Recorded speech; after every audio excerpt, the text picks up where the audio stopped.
Chapter 9, Banking. First, we're going to talk about various types of banking systems.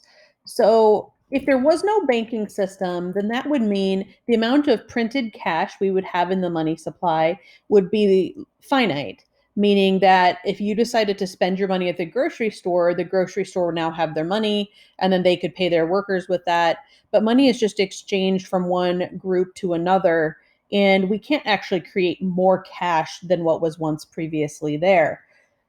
Because if there is no banking system, there's no bank to make loans or issue credit to you. So if you can't get a credit card or you can't get a loan, then if you want to buy something that's expensive, you have to save up your money for long periods of time. So if we don't have a banking system, we can't change the money supply by creating new bills, by printing it, or issuing credit to people who need more money. The second type of, I guess the first type of banking system we'll talk about is a 100% reserve system.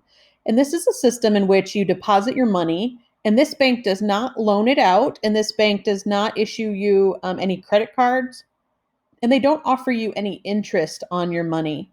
It's just a holding facility for your money. You might refer to some of these as Swiss banks. If you've heard people talk about putting money in a Swiss bank doesn't work the same way most of our banks here in the United States do. It's like a very secure safety deposit box.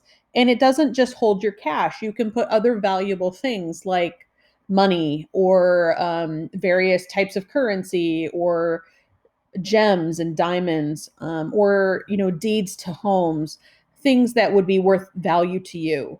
But you would have to pay a fee to this type of bank in order to secure it, and that's really what you're paying for. If you don't want to keep your valuables in your house because it could be easily broken into, then you might pay an institution like this to house and secure things that are very, very valuable, which is why people who tend to have a lot of money put some of it into a bank that is a 100% banking system.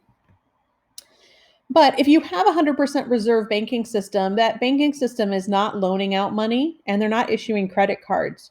So it's the same as if we didn't have a banking system. If you need more money, you can't borrow from this type of bank.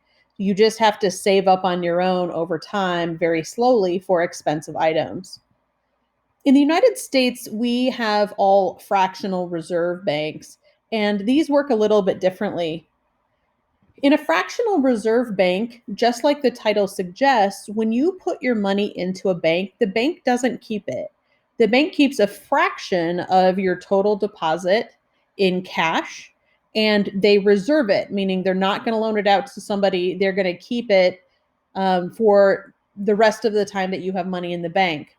So let's say that this reserve amount is set by the central bank of the country. In the United States, our central bank is referred to as the Federal Reserve or the Fed, and they get to decide what the percentage is that we're going to keep in fractional reserves.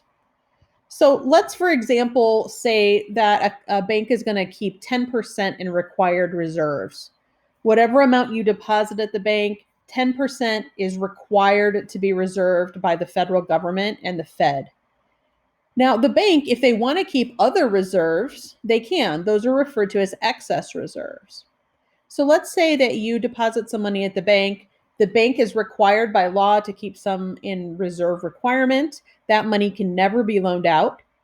Excess reserves they're keeping in cash at the vault or in an ATM machine. The excess reserves are the money they're just keeping in cash in case a customer stops by and needs to withdraw some money or needs to go to an ATM and take some money out. After the required reserves, the bank can keep excess reserves if they want to. They don't have to. And the rest of that money can be loaned out to other customers. And when you loan money from a bank, then that means the person who borrows money will pay it back with interest. So the reserve ratio or reserve requirement is set by the central bank of any country. In the United States, that is the Fed.